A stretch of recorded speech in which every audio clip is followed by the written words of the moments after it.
Hello बच्चों, let's read this question. So this question says Planck's constant h speed of light in vacuum c and Newton's gravitational constant g are three fundamental constant.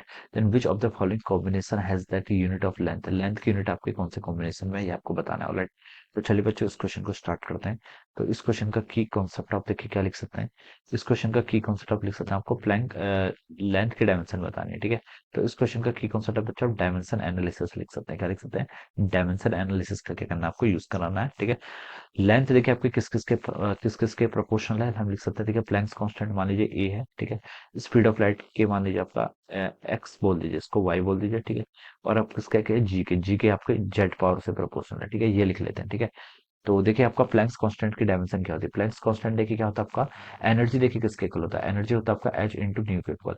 Energy की dimension क्या होगी आपकी M L two T minus two. ठीक है, और ये कितना होगा आपका एच, और ये क्या है न्यू। न्यू क्या आपकी फ्रीक्वेंसी, फ्रीक्वेंसी की डायमेंशन होती है आपकी टाइम इनवर्स। ठीक है, तो यहाँ से हम एच की डायमेंशन बच्चों की लिख सकते हैं एम एल टू, और आपका टी माइनस वन इधर आएगा, और आपका टी की पावर माइनस वन हो जाएगा। ठीक है, टी की पावर माइनस वन नीचे ऊपर ऊपर आएगा तो प्लस वन। ठीक है, टी की पावर ये आपकी प्लैंक्स कांस्टेंट एच की क्या आ गई डायमेंशन आ गई। ठीक है, तो बच्चों आप इसको लिख लीजिए। आपका इसको प्रोपोर्शनलिटी साइन हटा के सम कांस्टेंट लेके आगे प्लैंक्स कांस्टेंट हो जाएगा आपका M L two T minus one की पावर कितना आपका एक्स। ठीक है, फिर है स्पीड ऑफ लाइट की डायमेंशन क्या होती है आपकी एल टी माइनस वन। ठीक है, इसकी पावर कितना हो जाएगी वाई।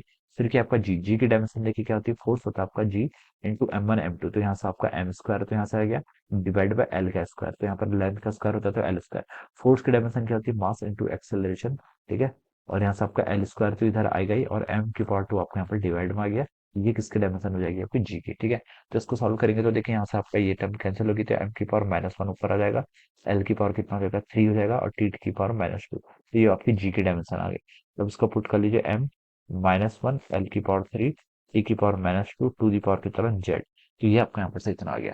ठीक है, अब बच्चों देखिए अब आप क्या कर लीजिए, यहाँ पर आपका लेंथ है तो लेंथ तो सिंपली आपकी एल डायमेंशन होगी। ठीक है, और यहाँ पर देखिए आपकी राइट साइड में क्या क्या हो जाएगा आपका एम की पावर कितना है। देखिए पहले से एक्स आ रहा है और एक्स माइनस जेड, लास्ट से आपका माइनस जेड आ रहा है तो एक्स माइनस जेड हो जाएगा।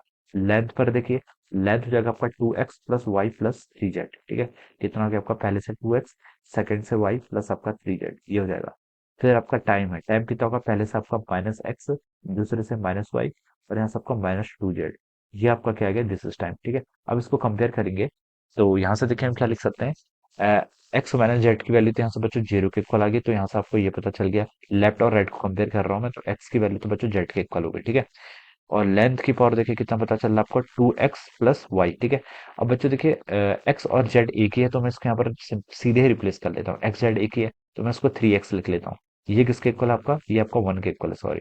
तो हम यहाँ से क्या लिख सकते हैं फाइव एक्स प्लस वाई की वैल्यू कितनी होगी वन के इक्वल होगी। ऑलराइट, ये मैंने यहाँ पर से ऐसे बता दिया। अब देखिए थर्ड वाली टर्म में देखिए टाइम किया कितना था माइनस एक्स माइनस वाई, तो मैंने यहाँ से क्या लिख लिया माइनस एक्स माइनस वाई। ठीक है, जेड को क्या लिख सकते हैं एक्स लिख सकते हैं, तो अगेन मैंने माइनस टू एक्स लिख लिया। ये किसके इक्वल है जीरो के इक्वल है, तो यहाँ से देखिए आपको क्या रिजल्ट मिल गया। वाई की वैल्यू बच्चे यहाँ से आपकी माइनस थ्री एक्स के इक्वल आएगी। कितनी आएगी वाई की वैल्यू यहाँ से माइनस थ्री एक्स, तो ये आपके आगे। तो ये इक्वेशन और ये इक्वेशन, इन दोनों इक्वेशन को आप क्या कर लो सॉल्व कर लो। वाई की वैल्यू कितनी माइनस थ्री एक्स है, तो मैं इसको इक्वेशन ये वाली इक्वेशन में रखूंगा ऊपर वाली में, तो हो जाएगा five x minus three x कितना टू एक्स, और टू एक्स की वैल्यू कितनी आएगी वन। तो बच्चों आप कह सकते हैं एक्स की वैल्यू कितनी आएगी वन बाई टू। एक्स की वैल्यू वन बाई टू आ गई यहाँ से आपको। ठीक है, और एक्स की वैल्यू वन बाई टू है तो एक्स और जेड का इक्वल है, तो जेड भी कितना होगा आपका वन बाई टू। अब आप क्या कर लीजिए वाई फाइंड आउट कर लीजिए, वाई कितना हो जाएगा आपका माइनस थ्री बाई टू के इक्वल। तो एक्स वाई जेड बच्चों अपने तीनों वेरिएबल्स के यहाँ से फाइंड आउट कर लिए।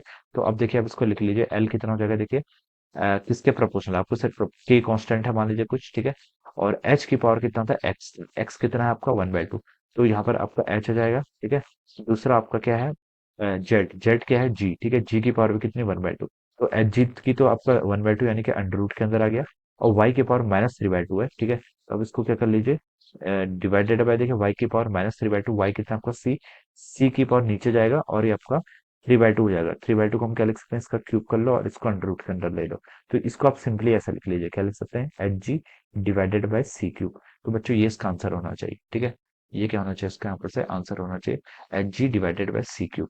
या फिर देखिए आपका बी ऑप्शन बिल्कुल करेक्ट है, दे रखा है under root of H G कर रखा है, क्या कर रखा है under part of H G. C को हमने अंडर रूट के अंदर नहीं रखा तो उसकी पावर को हमने वन बाई टू से कंपनसेट कर दिया, सी की पावर थ्री बाई टू। ठीक है, तो बच्चों कौन सा option B option will be the right answer of this question. So this is how we will solve this problem. So I hope you all understood this concept. All the best and thank you so much.